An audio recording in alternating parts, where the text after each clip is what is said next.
Buenas noches. Vamos a ver si la calima me permite aguantar la hora hablando.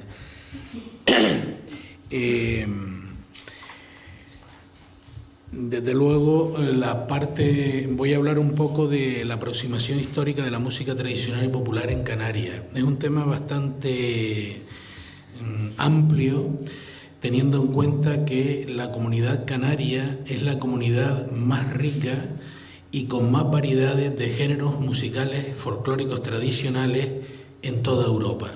Y eso tiene una explicación también histórica, y es el proceso del mestizaje de las distintas culturas que en el ir y venir a través de los siglos pues han ido configurando todos estos géneros, todas estas particularidades. En una hora he intentado hablar de algunos géneros, de algunos momentos históricos. No hablaré de todos los géneros que existen, pues entonces sería imposible. Pero bueno, yo creo que vamos a intentarlo y también soportarlo un poco con lo que es el PowerPoint. Aproximación histórica de la música tradicional y popular en Canarias. En el siglo XVIII, desde la Europa occidental, se va a propiciar un acercamiento especial a las culturas primitivas.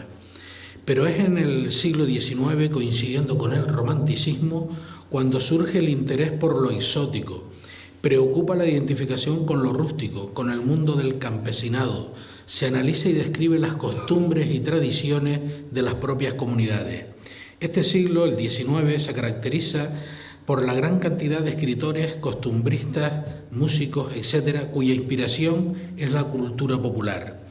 No cabe duda de que es este periodo del romanticismo el que permite la atención específica al folclore, como una nueva ciencia social, especialmente en el ámbito de la antropología, siendo una propuesta de Ambrose Merton bajo el seudónimo de William Thom, que publicó el 22 de agosto de 1846 una carta en la revista Athenaeum de Londres, donde plantea el estudio de los usos, creencias, costumbres, ceremonias, romances, refranes, etc. Como decía Auden, la música es el mejor medio que tenemos para digerir el tiempo. ¿Qué situación se da en Canarias? Desde comienzos del siglo XIX se potencia la antropología etnográfica de la cultura aborigen. Confluyen las ideas románticas y la llegada de viajeros y naturalistas como Webb, Berthelot, Dixon, etc. Según el doctor Fernando Esteves, son tres las pautas que motivan estudios específicos del indigenismo, la raza y la evolución. Se definen muchos estudios en torno al Cromañón, destacando al doctor Bernot. Se crea en 1877 el Gabinete Científico de Santa Cruz de Tenerife. En 1878 el Museo Canario en Las Palmas de Gran Canaria. En 1881 la Sociedad Cosmológica de Santa Cruz de la Palma y el Museo de Historia Natural y Etnográfico. El doctor don Juan Betancur Afonso recopiló una amplísima información etnográfica, ofreciéndonos su obra cumbre Historia del Pueblo Guanche, que junto a la obra Estudios Históricos, Climatológicos y Patológicos de las Islas Canarias del doctor Gregorio Gili Naranjo generan las claves de la investigación en Canarias, ello unido a la aportación del francés don Sabino Berthelot con su Historia General de las Islas Canarias. A partir de aquí se genera un vacío que se recupera a comienzos del siglo XX con la presencia de Grau Uasas y Ramón Castañeira. La aparición de la revista La Rosa de los Vientos en 1927. En esta época hay que destacar al historiador don Elías Serras Rafford, con publicaciones de la revista de Historia, potenciando al Instituto de Estudios Canarios, sumándose investigadores como Pérez Vidal, con las fiestas de San Juan y el folclore infantil, Diego Cucoy, Armas Ayala, Álvarez Delgado, Juan Régulo con su cuestionario sobre las palabras y cosas de la isla de La Palma, don Diego Catalán, nieto de Menéndez y Vidal, que continúa la labor de su abuelo, ahondando en el romancero que se conserva en Canarias, y aparece la publicación también de Anuario de Estudios Atlánticos. En 1964, el profesor Manuel Alvar inicia el Atlas Lingüístico y Etnográfico de las Islas Canarias. En la década de los 70, a raíz de la conferencia La etnografía hoy, impartida por don Julio Caro Baroja en la Universidad de La Laguna, se motiva la aparición de nuevas publicaciones de José Miguel Alsola, Pancho Guerra, Francisco Navarro Artiles, etc., llegando a nuestros días con dignas publicaciones como la revista Guairo, Tenique, El Pajar, la página Bien Me Sabe ORG, etc. Proyectos educativos como los alzados de Icó del Alto en Los Realejos, el proyecto de desarrollo comunitario de la aldea, el parque etnográfico de Pinoleres en la Orotava, el ecomuseo de Guinea en el Hierro, la Alcogida Antefía Fuerteventura, etc. Semblanza histórica de la música aborigen. Aunque es difícil saber con profundidad la música que practicaban nuestros aborígenes, sin embargo, por medio de lo poco que de ella se escribió y por algunas ciencias auxiliares, podemos decir algo sobre sus instrumentos, toques, cantos y danzas. Carecían prácticamente de instrumentos, pues casi todos sus cantares y danzas iban acompañados con el batir de pies y manos. Algunos historiadores hablan de pequeñas piedras en el interior de un recipiente de barro, objeto que sacudían unido al batir de palos y piedras. De todas maneras, vamos a referirnos a la música aborigen basándonos en opiniones de músicos e investigadores más recientes, como don Juan Reyes Barlet, indicándonos que los canarios cantarían y bailarían como lo han hecho todos los pueblos primitivos.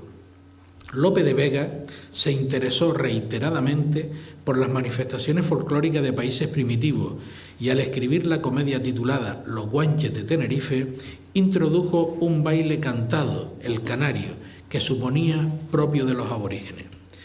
Algunas danzas canarias hallaron feliz acogida y gustosa difusión no solo por Europa, sino también por América. Tal es el caso de la guaracha, cuya etimología se hace derivar del vocablo guanche, guarache o guairá, que significa bailador. Al tratarse esta materia, don José Betancur Afonso afirma que esa danza sustituyó aquel nombre con el de saltero, el cual tomó después la forma saltarello en la lengua italiana. Tan solo el canario, baile gentil y artificioso, al decir de don Francisco de Gomara, era el baile ritual y sagrado de los guanches en sus solemnidades, tanto en las tristes como en las placenteras. En Gran Canaria, cuando ocurría algún acontecimiento calamitoso en las altas cimas de Tirma, las arimaguadas, a las que respetaban mucho sus habitantes, lo bailaban, derramando vasijas de leche, que era un símbolo del bien que se anhelaba. En Tenerife ocurría lo mismo, con sus acostumbradas guatatiboas o banquetes. Del canario sabemos que se introdujo con una favorable acogida en la corte de Enrique III de Francia, cuyas damas y galanes lo bailaron entre grandes muestras de regocijo y deleite, siendo el canónigo de Langres, Jean Taburot, el que recoge la melodía y los pasos del baile en 1588 en su trabajo Orchesographie y que denomina Canarias. Sabemos también que del canario se derivan el tango herreño, el sirinoque, el tajaraste. El canto del canario, según Viera y Clavijo, era tañido de 4 compases que se danzaban haciendo el son con los pies. Se enfrentaban 2 filas de danzantes quienes daban graciosos saltos, acercándose y alejándose entre sí, algunas veces con palos o dándose las manos. Según los cronistas, eran grandes bailadores. Las tonadas propias eran las endechas. Eran canciones sentidas y lastimeras, de contenidos dolorosos y tristes. También decían los historiadores que en la isla de La Gomera era donde más lo sentían, incluso lloraban sin consuelo. De las endechas nos dice don José Pérez Vidal que las más antiguas conocidas se cantaron probablemente desde 1447 en la isla de Lanzarote, para lamentar la muerte del caballero sevillano Guillem Peraza, que se había dirigido a la isla de La Palma con una fuerte expedición y perdió la vida cuando los indígenas rechazaron el ataque de aquellos invasores, tal como lo recogió la tradición oral el historiador Abreu Galindo en 1632. El ingeniero Leonardo Torriani recogió endechas en Gran Canaria y en el Hierro. En el caso de Gran Canaria, Aika Maragá Aititu Aguae, Maika Huere de Manciani, Neiga Aruniti Alemalai, que significa sed bienvenidos, Mataron a nuestra madre esta gente extranjera, pero ya que estamos juntos, hermana, quiero unirme, pues estamos perdidos. Y esta otra del hierro: Mimeraná sinu sinua amen aten aran ua, suagarfu fenere nusa, que significa: ¿qué importa que lleven y traigan aquí leche, agua y pan si Agarfa no quiere mirarme? Periodo de las conquistas y la colonización, siglo XV, XVI y XVII. Con la llegada de los conquistadores a las islas, se fueron exterminando todos los elementos culturales de los aborígenes. Esta es una de las principales causas por las que sepamos tan poco de nuestros antepasados, pero en los pueblos más apartados se siguieron practicando algunas de estas costumbres hasta la llegada de la Inquisición. Cantaban endechas o luchaban muy duramente sin herirse, o jugaban a tirarse piedras, tratando de esquivarlas con gran destreza, o jugando al palo, practicando con mucha habilidad por parte de los dos contrincantes. La mayoría de estos festejos y juegos fueron prohibidos por considerarse paganos o en contra de la moral cristiana.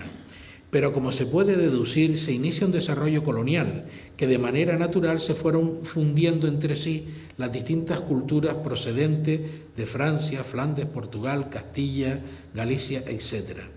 Sufrieron un proceso de adaptación, generando una de las claves fundamentales de nuestra cultura popular, como ha sido el mestizaje, que ha enriquecido la esencia que nos identifica, y así se fueron creando la enorme variedad de géneros musicales que existen en Canarias.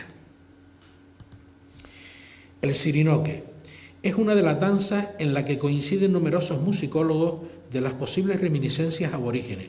Algunos de sus pasos tienen un parecido con los grabados que se conservan del canario. El baile es de dos filas enfrentadas que se acompañan de toque de flauta y tambor para interpretar las coplas. Bailar el sirinoque fue un hecho cotidiano de los pueblos rurales de La Palma hasta los inicios del siglo XX. Con la aportación de los indianos a su regreso, con la décima o el punto cubano y los bailes de cuerda, hacen retroceder al sirinoque hacia las cumbres del noroeste de la isla, en las Tricias de Garafía, en la punta de Tijarafe, y donde aún se sigue manifestando en el entorno de la tradicional feria ganadera de San Antonio del Monte, aunque ya han perdido la agudeza y la improvisación de las coplas en las relaciones, que hoy día tienen un especial carácter de tipo amatorio burlesco, irreverente, etc. Algunas coplas recogidas al grupo muy antiguo de las Tricias dicen: váyase pasando de acá para allá, que las relaciones se van a cantar. Bailen, muchachitas, rompan los zapatos, que los zapateros los venden baratos. El arrorró es la primera tonada que se recibe habitualmente al nacer. Los recién nacidos escuchan esta melodía con infinidad de variables. Es el fiel testigo del arrullo, acompañado casi siempre por regocijos, además de los añadidos por las abuelas, con el pandorito primero y las tortitas después. Don Luis Coviella ubica el arrorró en el cancionero campesino. Si en la Edad Media fue un canto aristocrático, pronto se hace popular, llegando a ser una melodía de evidente funcionalidad. Ya en 1880, Teobaldo Power lo incorpora en sus cantos canarios. Arrorró, rorró mi niño, que tu madre no está aquí, que fue a misa a San Antonio y ella pronto ha de venir. O la versión de Valentina la de Sabinosa, en El Hierro: duérmete, niño chiquito, duérmete y no llores más, que vienen los angelitos del cielo y te llevarán. O la propia de Luis Coviella: arrorró, rorró mi niño, que viene la reina mora, preguntando por la calle cuál es el niño que llora. El romance llega con la conquista a Canarias, tierra que ha sido uno de los refugios naturales del romancero, por la lejanía de Europa y ello unido a la orografía del territorio, que ha permitido su conservación y su adaptación, siendo en la isla de La Gomera donde se ha mantenido más vivo, probablemente con el arrope del baile del tambor. Según reflexiones de don Miguel de Unamuno, hablar del romancero popular es hablar de historia, tradición, música y poesía. Es el pueblo quien le da la vida y muerte a este género sin fronteras, caminante incansable en el tiempo. El romancero popular nace desde la propia creencia del pueblo de estar haciendo historia. Con la pérdida de personalidad o con la pérdida de la tradición, el romancero desaparece. El conocimiento del romancero general de las Islas Canarias, de Diego Catalán, venía a enseñarnos cuán amplio era este singular género. Además, se añaden importantes trabajos de José Pérez Pidal, de Trapero, de Lótar, los cuales fueron aportando elementos en cuanto al romancero de distintas islas y sus parecidos, gracias, entre otras cosas, a la recopilación del folclore infantil, que conservaba en sus cantos el romance, y al trabajo de tanta gente anónima, sobre todo los mayores, portadores de esa sabiduría de la vida, desprendiendo ese acervo cultural que llevaban en su memoria. El Santo Domingo, uno de los géneros más arcaicos de nuestro folclore. Estas coplas llegan a Canarias quizás de la mano de los religiosos franciscanos y cuyas letras aluden a los milagros de Santo Domingo. Santo Domingo de la Calzada, llévame a misa de madrugada. Probablemente sea una supervivencia de los romancillos que circulaban en los siglos XIV y XV, que notificaban el legendario milagro del gallo y la gallina que realizara Santo Domingo. Además aparecen particularidades del Santo Domingo inmersas en la danza de los bailarines a la Virgen de los Reyes en el Hierro. Es una danza de camino, es un baile, una melodía, un ritmo, unos pasos elementales y un toque de pito y tambores que vendrían a servir para cantos como la Meda, de tonada bereber, o en el romancero del baile del tambor en La Gomera, presentándose un esquema distinto con ese papel de danza prima del tajaraste, quedando reminiscencias romancescas en algunas tonadillas palmeras. Ranchos de ánima. Eran cofradías que introducen los franciscanos en el siglo XVI a semejanza de las cofradías de animeros de Murcia y que igualmente están entroncados con antiguos ritos paganos del culto a los muertos. En sus comienzos era un colectivo de hombres, al que en las últimas décadas se han incorporado mujeres. Eran agricultores y ganaderos. En el siglo XXI perviven gracias a la negada creencia, la fe y el honorable respeto a las ánimas, y quizás inconscientes del enorme valor de mantener vivo una música tradicional con elementos mágicos religiosos de un valor ancestral incalculable. Don Antonio Sánchez Hernández, a sus 85 años, hace 30, me contaba que salían a pedir por todas las puertas la limosna para las ánimas. Eso significaba que había que dejar todo hecho, la comida de los animales, ordeñar, y lo que quedaba lo hacía la mujer y los chiquillos. De madrugada regresaban a la casa caminando, con faroles, por veredas, con frío o con lluvia. Había días que llegaban empapados. Los rancheros cantan a las ánimas con textos de las Sagradas Escrituras. Solo tienen que sacar las palabras que vinieran al pie de canto, que son repetidas cada vez que el cantador termina una copla, o las improvisaciones, cuando solicitaban que se le cantara algún ánima determinado, como el caso de Teror a María Concepción, y le cantaban: María Concepción, por su poca suerte, fue a buscar la vida y encontró la muerte. Los instrumentos que utilizan son guitarras, timbales, laúd, panderetas, espadas, triángulos, panderos con sonajas y esquilas. Hoy día perviven en Gran Canaria, en el caso de la aldea de San Nicolás, en Teror y en Valsequillo. En el caso de Tizcamanita, en Fuerteventura, tiene un carácter más navideño. Y en Lanzarote existen los ranchos de Pascua de San Bartolomé y el de Teguise. Baile del tambor. El baile del tambor o tajaraste gomero es el género folclórico esencial de la isla de La Gomera. Con sus sonidos particulares de las chácaras y los tambores, las chácaras son castañuelas ahuecadas con la particularidad de ser grandes. Se tocan en pares, una en cada mano, exigiendo una estrecha coordinación entre la mano que maja y la otra que repica. Tradicionalmente solo las tocaban los hombres.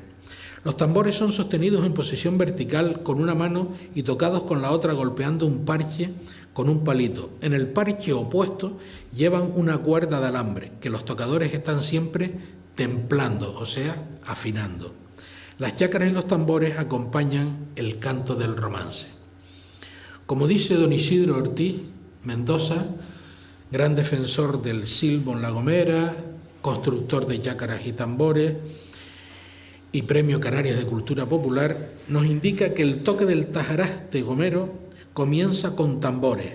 Detrás de ellos se aproximan las jácaras invitando al canto, el cual se inicia cuando el cantador o cantadora con el tambor rompe con un pie de romance, que consiste en 2 versos, que los que responden van intercalando entre cada 2 del romance. Los pies de romance pueden ser tradicionales o bien improvisados para determinadas ocasiones. El tango herreño. Según Viera y Clavijo, se acompañaban aquellos naturales en el baile con tamborcillos y flautas de caña. Es un baile de marcado carácter popular y de influencia morisca, que se determina por su estribillo. Inay tirilnay, inay tirilnay, inala liriná, inala liriná. El término nay en árabe significa flauta y en bereber aparece también el nait. Su espíritu es el de cortejar. Es una danza amorosa en la que intervienen diversas parejas enfrentadas y sueltas.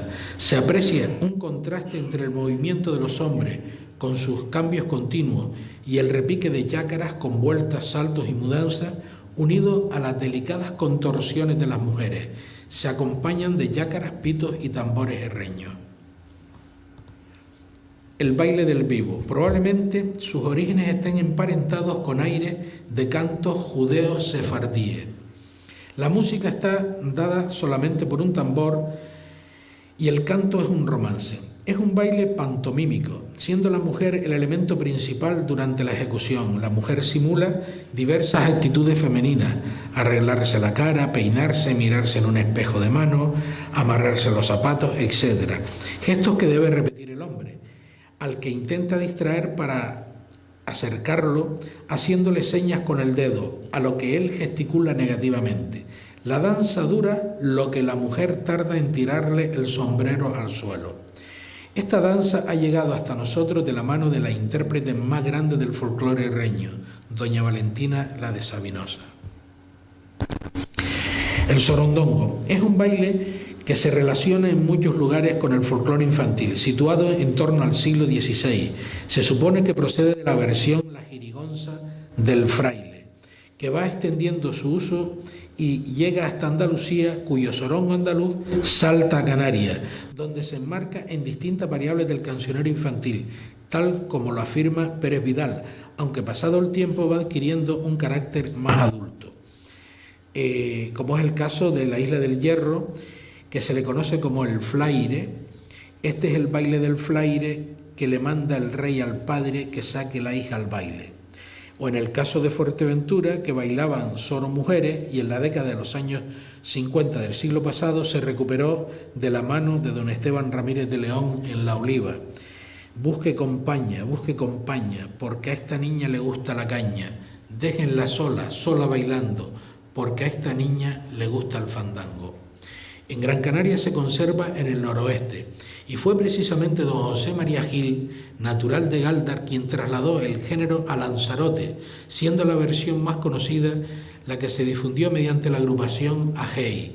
El sorondongo, mondongo del fraile, que salga la niña, que entre y lo baile. El sorondongo del campesino, al puño de gofio y al trago de vino, siendo don Marcial de León quien creó el baile, basándose en la cadencia del baile de los ranchos de Pascua de San Bartolomé. Siglo XVIII, la folía. Las folías han sido siempre una ardua tarea de estudio y de investigación infructuosa. Para músicos y eruditos isleños, la cuna y el origen de la folía. Creo sinceramente que es el género musical más bello y emotivo de nuestros cantos populares. Es la fuerza y expresión del sentimiento. Su origen no es isleño, y mucho menos aborigen. El criterio generalizado, según algunos investigadores, es el portugués, pero las opiniones con más garantías la definen por ser una variante de la clásica folía de España, que llegó a Canarias y pronto quedó con estilo propio, y pasa de pertenecer a una clase social alta a las populares, sin perder el equilibrio musical. El canto de la folía es tan peculiar como cantadores o cantadoras haya. La folía es elegancia, temperamento y delicadeza. Sus temas se suelen referir a tristeza o ilusiones, amor o desamor. En cuanto al baile, las folías canarias no tienen semejanza con ningún baile nacional. El hombre y la mujer nunca se tocan ni se aproximan en sus pasos y movimientos. Permanecen en el respeto entre las parejas. Malagueña. Su procedencia se enmarca en los fandangos de Huelva y los verdiales de Málaga, ritmo vivo y arcaico que fue evolucionando con un tempo rápido. Según George Glass, en 1764 nos relata la existencia del fandango en Canarias. Rafael Martínez Fernández Neda escribe un romance a las fiestas de San Isidro del Valle de la Orotava en 1861 y sigue hablando del fandango. Olivia Stone, en 1875, ya indica la nominación de malagueña, describiendo unos bailes en la isla de La Gomera. Con la viveza y el realismo originario nos quedan las conocidas malagueñas del Tres o de los Novios, propias de Fuerteventura. En ellas perviven cierto sabor andaluz. En el resto de las islas son más lentas, tristes y melancólicas. Sus temas están basados en la muerte del niño, del padre, de la madre, el amor perdido, etc. En su expansión migratoria hacia América Latina surgen las cariñosas y melodiosas malagueñas margariteñas en Venezuela. Seguidilla. Sus orígenes los encontramos inicialmente en el siglo XI en las jarchas, las cuales a lo largo del tiempo los trovadores las fueron limando. En el siglo XVI ya se le denominan coplas de seguida. Las cantaban las mujeres de mal vivir que seguían a los hombres de la guerra. Ya Cervantes habla de las seguidillas en el Quijote. No debemos nunca de olvidar que la seguidilla es un género literario. En Canarias, según las investigaciones, se sitúan en el siglo XVIII. Son muy alegres. En nuestra tierra conservamos una amplia variedad con diferencias notorias tanto en el canto y la música como en el baile. Perviven las robadas, el tanganillo, las saltonas, las corridas, las manchegas, la cunita. La isa tiene su origen en la jota aragonesa, pero se deduce tras un estudio de distintas aportaciones en que la isa tiene un camino de ida y vuelta. La danza El Canario llega a las cortes europeas a través de los esclavos aborígenes. Y es en la corte de Aragón donde se transforma en otras aportaciones a la jota. Regresa a Canarias con la denominación de jotilla, derivando en la isa, a pesar de que se utilice mucho la significación de isa en el lenguaje astur como salto. No obstante, aún podemos encontrar algunas personas mayores que en una parranda te piden una jotilla, sobre todo en zonas de cumbre de Gran Canaria, como en las Arvejas de Artenara, en el Toscón de Tejeda, en Tasarte, en la Aldea, o en el caso de Tenerife, como en la zona de Ico del Alto, en el Realejo, en Teno Alto, en Masca, etc. Es un canto parrandero y alegre, aunque a veces veamos manifestaciones más lentas, además de una rica variedad de estilos interpretativos. Mientras, en el baile surge un barroquismo caprichoso en la coreografía, donde se enredan los cuerpos. Aunque aún hoy podemos encontrarnos un baile suelto con mucha elegancia, conservándose en estilos muy particulares en los conocidos viejos de Galdar o en los viejos de Las Ares en Fuerteventura, o los valores recuperados a través de los proyectos educativos como el Proyecto de Desarrollo Comunitario de la Aldea en Gran Canaria y los alzados de Ico del Alto en el Realejo en Tenerife. La isa en las islas más occidentales es más preciosista y en cambio más tosca y socarrona en las orientales. Podríamos hablar desde la isa majorera, palmera, la del Uno o de Juan Quintero en Lanzarote y así hasta llegar a la isa de Salón, situada en términos señoriales con música más refinada y bastante acompasada, conteniendo sin lugar a dudas un gran valor musical. Dentro del estudio de la isa hay que tener presente su influencia en Latinoamérica, llevada por nuestros emigrantes y que según el folclorista argentino Enrique Larreta ha tenido que ver con el pericón argentino y el pericón uruguayo. También ha tenido que ver con los corridos mexicanos y con algunas danzas chilenas y peruanas. El siglo XIX. Nos llegan aires europeos, las polcas. Llegan a Canarias a finales del siglo XVIII desde el centro de Europa, concretamente de Polonia, aunque encontramos musicólogos indicando que primero se bailó en Praga y luego en Viena. Lo cierto es que esta danza cortesana no tarda en hacerse popular. Es en Fuerteventura donde toma un gran protagonismo, apuntando la posibilidad de fundamentar su desarrollo vital por la práctica palaciega en la Casa de los Coroneles. Dicen que la polca fue un baile muy palaciego, hasta que se lo robaron los magos y los arrieros. Es un canto alegre y en el que se improvisa con socarronería y humor. Suele bailarse con pasos cortos y dando unos saltos curiosos. Berlina. Danza centroeuropea originaria de Berlín. Es un claro ejemplo de las últimas incorporaciones de bailes y melodías populares al acervo tradicional del archipiélago. Aún perviven en el medio rural de las islas, con diferentes formas de interpretar. Se cantaban y bailaban en los bailes de candil, acompañados al son de las cuerdas y sobre todo en la palma con el acordeón. Mazurka, danza centroeuropea originaria de las regiones de Masuria y Bohemia, en Polonia. Tiene la particularidad de ser uno de los esquemas musicales que se conservan casi siempre a nivel instrumental, primando los instrumentos tocados con púas, como el laúd y la mandolina. Son pocas las veces que se interpreta con coplas o bailes, lo que no quita para valorar la gran importancia de este género en nuestro folclore. El siote, género que llega igualmente de Centroeuropa a Canarias en el siglo XIX. El siote se menciona a veces con choti, chote, chote, el que se hace referencia en relación a una especie de polca alemana, según el diccionario musical Sande. En América se conoció la danza argentina, el xotis criollo. En cuanto a Canarias, se conserva un derivado del baile de Fuerteventura expresado en parejas sueltas usando el paso lento y el punteo. Lo cierto es que aún nos quedan versiones instrumentales o cantadas, además de unas interpretaciones localizadas en la isla de La Palma con ciertos esquemas rítmicos de habanera. Cantos de trabajo y danzas agrícolas. Decía José Antonio de la Bordeta: canta, compañero, canta, que aquí hay mucho que cantar. Este silencio de hierro ya no se puede aguantar. Son cantos que se realizaban en las juntas de trabajo, pero además eran un juego de relaciones entre el hombre y la mujer, expresiones de galanteo y enamoramiento, provocando acercamientos amorosos. Curiosamente, eran los propios dueños de la finca los que fomentaban estas situaciones para garantizar que no se durmieran y funcionara mejor el sistema de producción.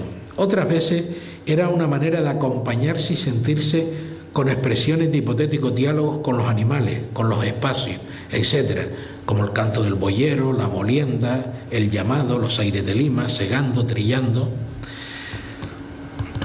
La zaranda, vieja tonada lanzaroteña, que se cantaba en la recogida de los frutos, adaptándole una danza en la que se representaban las faenas del campo, en este caso específico de aventar el grano en la era.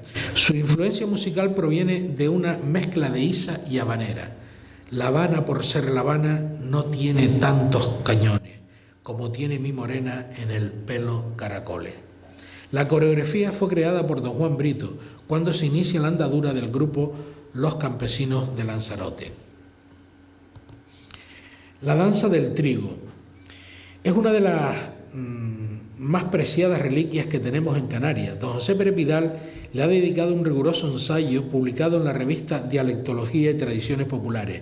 En la simple y elemental coreografía de este baile tenemos una parte mímica que imita con gestos lo que va diciendo el cantador. Los versos del canto se refieren a la recolección de este cereal y a cada una de las operaciones agrícolas que se realizan, amén de las actividades caseras como tostar el grano, molerlo, amasar el gofio o el pan. Yo Juan Periñal tiene un arenal, con grano de trigo lo quiere sembrar. El gila gila, baile de los pastores, escarmenado o baile de las castañuelas. Según Pérez Vidal, fue introducido en el siglo XVI por los colonizadores. Se acompaña en el canto por el romance, siendo en sus comienzos un baile profano, y llegó a ser aceptado dentro de la iglesia en la Navidad por un sacerdote, don José Manuel González de la Cruz, en 1908 en la parroquia de Breña Alta en la isla de La Palma. El grupo Gentive de Fuencaliente lo recuperó en 1986 de la mano de don José María Pérez Cabrera, que tenía 87 años, antiguo tocador de esta danza, el cual tocaba al mismo tiempo la flauta y el tamboril. Aires de Lima. El origen de estos aires es muy discutido, pues hay dos grupos de opinión. Unos se basan en un origen portugués, por la influencia de la cultura portuguesa reflejada en un desarrollo similar en cuanto al estudio de la vestimenta campesina de Portugal y la tradicional en la isla de La Palma, unido a ello a la toponimia del río Limia en Lisboa. Otros opinan que estos aires son originarios por la similitud a unos aires existentes en Lima, Perú.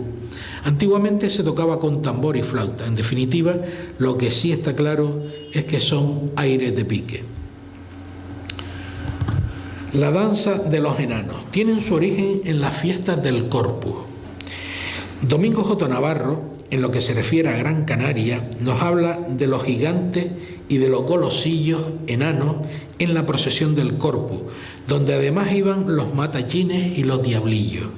El obispo Tavira, a finales del siglo XVIII, acabó por suprimir todo este gran aparato festivo, dándole a la procesión del Corpus la seria solemnidad que actualmente tiene.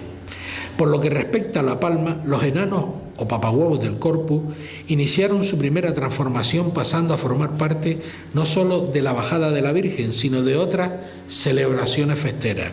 La noticia más antigua de la danza de los enanos nos la da el sacerdote Celestino del Castillo Martín, con motivo de la Real Proclamación de Isabel II, que dejó consignado en un manuscrito que el 27 de diciembre de 1833 se bailó en Santa Cruz de La Palma una danza de 6 enanos y otras tantas enanas vestidas a la española antigua.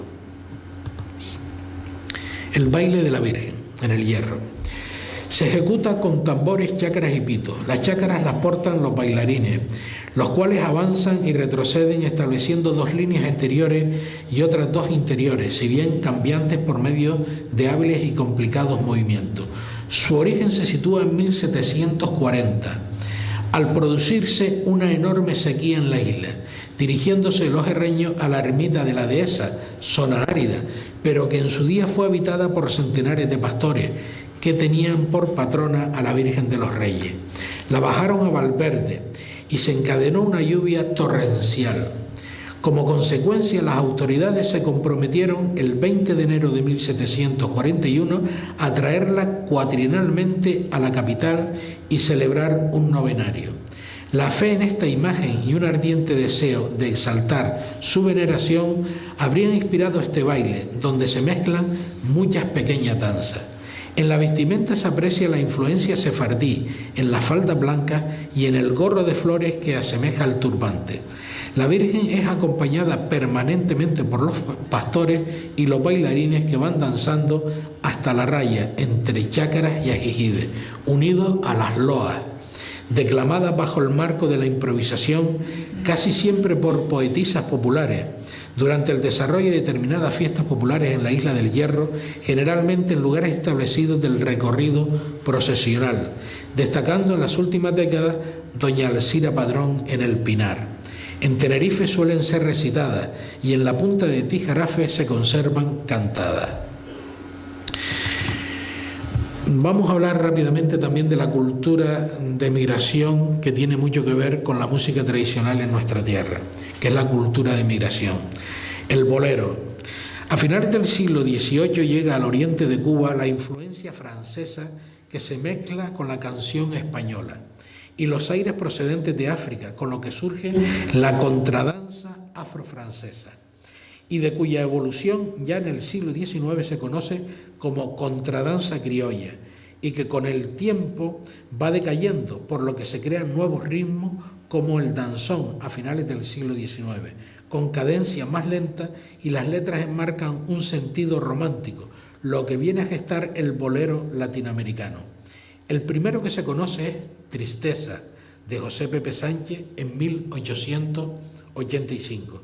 La gran categoría del bolero se define en el primer tercio del siglo XX, que unido a la popularidad del son aparece el bolero son, destacando el trío Matamoros. Desde su creación en Cuba ha sido y es uno de los géneros musicales de más arraigo en Canarias, con los cánones de romanticismo que permite acercarnos al recuerdo, la añoranza y la vivencia. La rumbita son orígenes que se enmarcan en los aportes africanos a la cultura cubana. Por tanto, como música profana y de situación urbana, es un sinónimo de fiesta popular de música para divertirse. A estos ritos africanos se le fueron incorporando las cuerdas de raíz hispana, con influencia del flamenco español, llegando a ser una música generalizada en el pueblo cubano.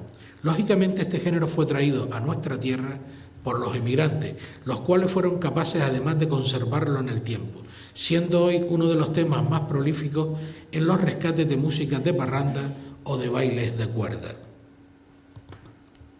La caringa. Según Fernando Díaz Cutillas, Nanino, es una danza de origen afrocubano, cuyo nombre deriva de la calenda, danza muy alegre en la que el varón trata de conquistar a la dama, de claro componente erótico y de galanteo. Su introducción en La Palma es muy probable que se produjera en la segunda mitad del siglo XIX, donde la emigración palmera a la isla de Cuba tuvo una gran importancia, hasta el punto de que aún hoy se ve reflejada en lo cotidiano: comidas, uso del lenguaje, ritmos musicales y el tremendo arraigo que existe en la interpretación e improvisación del punto cubano. De la caringa destacan las versiones recuperadas a través de don Aquilino Torres, de las Caletas de Fuencaliente y de doña Celia de Paz en la zona de los Canarios, también en Fuencaliente, en 1976. El son manzanillo. Género musical que nace en las lomas de Santiago de Cuba. Manzanillo es una zona de Cuba, como tantas otras, donde hoy sigue perviviendo el son, el cual destacó por donde se movió intensamente el comercio marítimo de cabotaje. El son viene a ser el producto que se asocia al desarrollo socioeconómico, que determina el desarrollo colonial, lo que genera una fusión de estilos y utilización de instrumentos de cuerda y percutivos, etc. El manzanillo, que se interpreta en Canarias, ha sido rescatado por algunas variables diferentes por el Grupo Yentive de La Palma y el Proyecto de Desarrollo Comunitario de la Aldea, a raíz de un trabajo de campo con don Marcelino Hernández, que murió a los 87 años y nos dejó las pautas que aprendió de sus padres y de verlo bailar después de las juntas de trabajo en la propia Cuba. Este es un caso curioso porque el Proyecto de Desarrollo Comunitario de la Aldea se le concedió la medalla de oro del Cucalambé a nivel mundial por haber salvado el baile del manzanillo que se perdió en Cuba y se rescató con los emigrantes que regresaron en la aldea. La décima nació para ser rastro de tinta. Soñó una vida distinta y del libro se escapó. El pueblo la convirtió en corazón y garganta, y dignidad le dio tanta que con tanta fuerza vive en la mano que la escribe como en la voz que la canta. Es una forma de ver la décima de Geray Rodríguez. La décima es otro elemento importante. Era la comunicación de los acontecimientos del día a día. Estuvo en manos de los poetas populares que, ausentes de la formación académica, tenían la capacidad de aplicarle la medida necesaria en la construcción de las estrofas y el uso de las palabras que definían el mensaje. De instrumentos vamos a hablar solo del timple. El origen se sitúa en Lanzarote, se cree que proviene de la guitarra barroca. Es el instrumento más representativo de la música tradicional canaria, que se utiliza para el acompañamiento de caja estrecha y abombada, con 4 o 5 cuerdas. En la actualidad ha pasado a tener un impresionante protagonismo como solista en música barroca o contemporánea, abriendo unas posibilidades imprevisibles. A ello hay que reconocer los primeros pasos dados por Argelio Rojas Rojita o Agrícola Álvarez en el caso de Tenerife, por Jeremías Dumpierre en Lanzarote, por Totoyo Millares o Andrés Macía por Gran Canaria o Casimiro Camacho en Fuerteventura. En la siguiente generación, el fallecido José Antonio Ramos en Gran Canaria, Benito Cabrera en Tenerife y Domingo Rodríguez el Colorado por Fuerteventura. Y a partir de aquí, infinidad de nuevos timplistas como Beni Baute, Germán López y muchísimos más. Y luego hay una parte importante en la música tradicional que es la ubicada en el ciclo del año. En momentos puntuales del año se celebran fiestas determinadas. Yo elegí la del carnaval porque Agüime ha destacado históricamente por conservar el tema del carnaval. El ciclo del año es acercarse a ese recorrido del día a día proyectando acontecimientos relacionados con la cultura popular mediante un modo de vida como fuente de esa cultura. Reminiscencia del carnaval tradicional en Canarias. En el marco de la cultura tradicional, donde la vida se sitúa en los procesos temporales o vitales del año, relacionando las fuerzas de la naturaleza y del influjo de los astros sobre la vida vegetal, animal y humana, es donde encontramos las reminiscencias del carnaval tradicional. Estas costumbres transmitidas de generación en generación pervivieron en el ámbito rural, donde el mundo agrícola y pastoril estaban directamente relacionados con la finalización del invierno. Se acababa la recolección, se planta la semilla y solo queda esperar la nueva vida que traerá al campo la primavera. Además, por esta fecha, el hombre de la mar regresa de la zafra desde la costa, lo que permite vivenciar tanto al campesino como al marinero ese poder de entremezclarse en esa magia carnavalera y que ambos auguraban en el desafuero y la prosperidad. Como dice Galván Tudela, en el carnaval la fecundidad parece ser la explicación no solo histórica, sino simbólica que nos ayuda a explicar dicha dramatización carnavalera. Sin lugar a dudas, los orígenes se remontan en la historia a épocas romanas, desde donde permanecen aún las referencias a las calendas, Saturnalias y Lupercalias, reafirmándose en los rituales invertidos del medievo tal como lo define Julio Caro Baroja. Abundando en el caso de Canarias, se constatan los desfiles de representaciones animalísticas, tomando por ropaje los pellejos de cabras, ovejas, carneros e imitaciones de toros y diablos, sin olvidar las muestras más populares y generalizadas en todas las islas de los ranchos de Mascarita. Los diabletes de Teguise.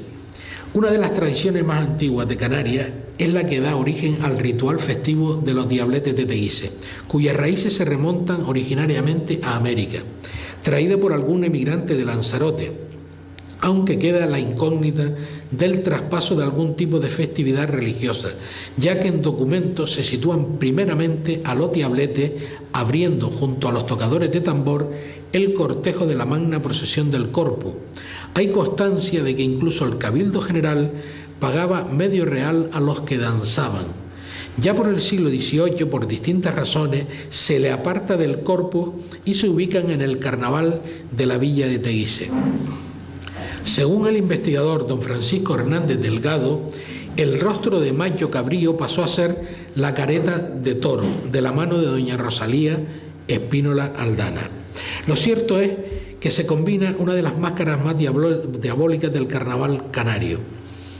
Se colocan la significativa máscara que representa la cara de un toro negro. Visten con tela de muselina pintada con rombos de listas negras y rojas, en cuyo centro colocan un punto igualmente de negro o rojo. Calzan alpargatas blancas y llevan correajes cruzados sobre los hombros en los que cuelgan esquilas. En la mano llevan un palo del que pende una pequeña talega o zurrón, con arena o trapos que golpean contra el suelo. Salen por las calles corriendo detrás de niños y jóvenes, gritando y asustando. La parranda marinera de los buches. El carnaval del Viejo Arrecife no se puede concebir sin la presencia de la parranda de los buches. El antropólogo René Bernot, en 1890, deja constancia de esta tradición marinera y carnavalera. Durante el carnaval, las calles de Recife presentan una animación que no hubiese sospechado viendo el silencio de muerte que allí reinaba unas semanas antes. Durante todo el día circulan grupos de mujeres y hombres disfrazados. El vestuario que se usa en estas mascaradas es el de los campesinos, que ya solamente llevan unos pocos viejos. Una careta de cartón completa el atavío. A la cabeza de cada grupo se acompañan provistos de guitarras, van cantando y con vejigas de pescado enormes con las que golpean a todos aquellos que encuentran. Don Manuel Pérez Martín, de avanzada edad, me contaba en 1990 del importante referente que era el carnaval para los marineros, desde que se marchaban para la costa. Estaban pendientes de ir preparando los buches que le sacaban a los pescados grandes. Además, siempre dejaban un dinero pendiente del cobro al armador para recogerlo en las vísperas del carnaval. Los marineros por estas fechas no navegaban, más bien parrandeaban en los distintos ranchos del carnaval.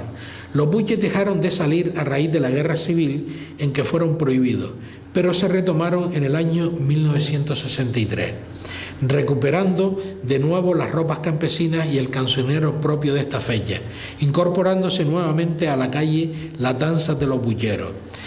Es de destacar en la parranda el uso del forito, acordeón de botones, y el pitopájaro de caña, creado por el propio Manuel Pérez Martín, basándose en uno más arcaico que se usaba en los ranchos de Pascua de Teguise.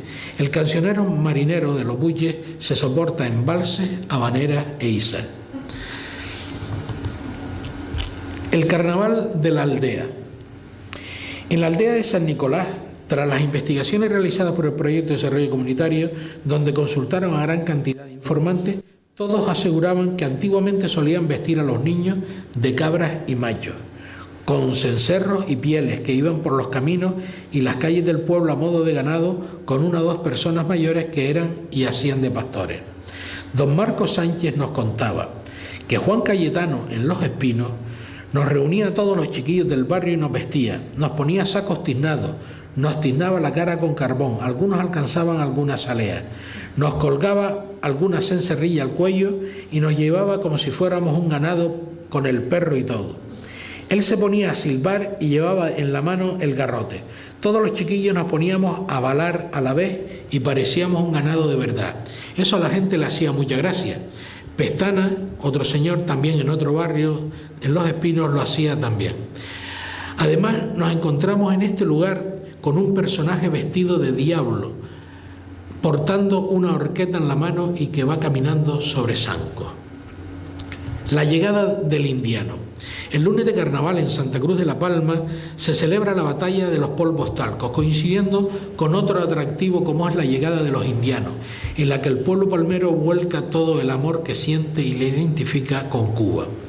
La creencia de que en el siglo XIX que un barco dejó una partida de sacos de harina en mal estado en tierra coincidiendo con el carnaval y que ésta se utilizó para empolvarse está totalmente desechada, ya que aparecen documentos en el siglo XVIII que habla de empolvarse el lunes de carnaval.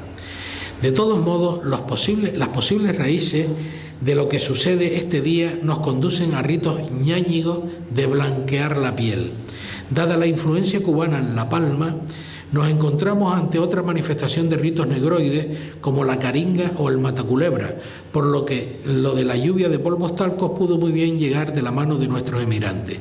Para la fiesta todos lucen las mejores ropas que recuerdan de la isla caribeña, destacando las sedas blancas y las variables de guayabera, sin olvidarnos del personaje, yo diría esencial, de la negra Tomasa. Los carneros del Hierro. La localidad de Tigaday, municipio de frontera en la isla del Hierro, conserva el carnaval denominado de los carneros. Un grupo de jóvenes, el martes de carnaval, se tiznan el cuerpo con carbón o betún. Luego se cubren el cuerpo con pieles de ovejas y las caras con cabezas de carnero disecadas. Se amarran a la cintura varios cencerros y salen por los caminos y las calles a media tarde corriendo tras la gente para estregarse su cuerpo al viandante con la intención de embestirle, asustarle y tiznarlo. A este grupo le acompaña un personaje que no lleva cabeza de carnero y que denominan el loco, el cual lleva arrastrando por el suelo unas cadenas amarradas a los tobillos y un mallete en la mano que igualmente arrastra contra el suelo, siendo muy temido por el ruido que va emitiendo unido a las chispas que salen del arrastre del mallete. En los carneros debemos de acordarnos de don Benito Padrón, que fue quien los rescató. El mataculebra. Fernando Díaz Cutillas, en su trabajo Cuba y Canarias, Relaciones Musicales, nos relata el mataculebra como trasunto del culto a la cobra que existe en algunos lugares africanos. Este ritual del mataculebra es característico de las comparsas ñáñigas, propias de las luchas por la libertad de los esclavos en la Cuba del siglo XIX. La primera aportación de este rito en el carnaval canario nos lo ofrece Marcos Pérez en su trabajo El carnaval de antaño en Santa Cruz, donde explica el desarrollo del ceremonial a cargo de un negro llamado Benito, que vivía en la ciudad. En definitiva, se trata de simular el matar una culebra, donde el colectivo, los negritos candelas, dirigidos por el mayoral, van cantando como si un pie de romance fuera: calabazón, son, que la culebra la mato yo. En la actualidad se ha recuperado también en Puerto de la Cruz de la mano de don Manuel Lorenzo Pereira, quien hace referencia a que lo trajo un tal Manuel Catalina. El baile de piñata. Antiguamente los carnavales se celebraban en nuestra tierra en la víspera de la entrada en la Cuaresma. El miércoles de ceniza se inicia la Cuaresma. Pero se permitía la celebración del llamado carnaval chico o carnaval de piñata. Era el primer domingo de Cuaresma. Las mascaritas se vestían con ropas usadas de los familiares mayores. La mujer se vestía con ropas de hombres, pantalón, camisa, corbata, chaleco, chaqueta y sombrero. Las manos a veces se las tapaban con un calcetín viejo. La cara la cubrían con una talega blanca, recortándole el orificio de los ojos, la nariz y la boca. O bien se colocaban un velo. Podían contarse alguna máscara con la ropa al revés, dando la sensación de que caminaban hacia atrás. El hombre se vestía de mujer con chanclas, calcetines, medias estropeadas, faldas y blusas o trajes enteros, pañuelos en la cabeza, sombreras y cara cubierta igual que la mujer. Tanto uno como otro solían falsear la voz para que no se les conociera. Al llegar al lugar del baile se reunían en el salón. Los tocadores se colocaban en una esquina para amenizar el baile, con parrandas de cuerda. A veces se oían acordeones o la presencia agradable de un violín. Tocaban aires alegres que les permitiera bailar en pareja, realidad poco habitual. Se escuchaban isas, mazurcas, rancheras, pasodobles, joropos, rumbitas. La piñata tenía un parecido a una naranja a lo grande, cubierta de telas de colores y de la cual colgaban muchísimas cintas también de colores. Una de estas abría el mecanismo por donde caían los objetos del interior: frutos secos, harina, caramelos, gofios, huevos, chucherías, algún ratón, algún conejo pequeño, etc. A la medianoche el mandador del baile anunciaba el baile de piñata.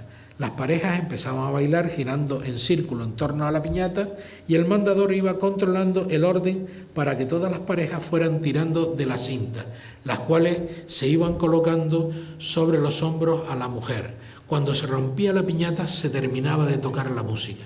Era un honor pertenecer a la pareja que había roto la piñata. Se brindaba, solían bailar unas cuantas piezas más y se acababa el carnaval. Los bailes no se volvían a celebrar hasta después de Semana Santa. Y quiero terminar, como lo suelo hacer en todas las charlas que doy, con esta frase hermosa que nos dejara el gran poeta gomero Pedro García Cabrera: y antes de abrir tus ojos a los mares, repasa tus rincones. Reflexión que me acerca a que la esperanza y la realidad deben de andar parejas en la seguridad que debemos tener al pensar en canario, y respetar y escuchar a nuestros mayores, portadores de esas vivencias naturales, de esa sociedad en valores, en el trayecto evolutivo de un pueblo solidario, creativo, participativo, respetuoso, tolerante, capaz de compartir alegrías y sufrimientos. Nuestros mayores, fuente viva de la historia reciente, transmisores del aprendizaje de sus padres y madres, de sus abuelos y abuelas, a los que se les debe implicar y ofrecer los canales de participación para afianzar cada vez más el rescate y la conservación de nuestras señas de identidad. Como decía José Saramago, el tiempo no es una cuerda que se pueda medir nudo a nudo. El tiempo es una superficie oblicua y ondulante que solo la memoria es capaz de hacer que se mueva y aproxime. Hoy queremos agradecer desde el Consejo Municipal de Patrimonio a los portadores y protagonistas de parte de la riqueza cultural, como es la música tradicional, desarrollada en los espacios naturales que por su familiaridad y adaptación al entorno comparten lo que algunos denominamos cultura de barranco. Reconocer a los hombres y mujeres que en el andar del tiempo en la villa de Agüime compartieron su saber por los caminos, por las veredas, en las faenas del campo, en los patios, en las cantinas, en los ventorrillos, a la sombra de una parra, al fresco del atardecer o al tiento de las oscuras amanecidas, logrando que pervivan estilos generacionales, maneras de parrandear de forma sencilla y cariñosa, que han puesto en activo la memoria, testificando la fidelidad, humanizando su complicidad de miradas, pasiones, amores, amistad, valores sociales e históricos, en el remanso de la elegancia, la delicadeza y los sentimientos. Como decía Fernando Pessoa, la verdadera novedad perdurable es aquella que retoma todos los hilos de la tradición y teje con ellos un lienzo que la tradición no podía tejer. Gracias.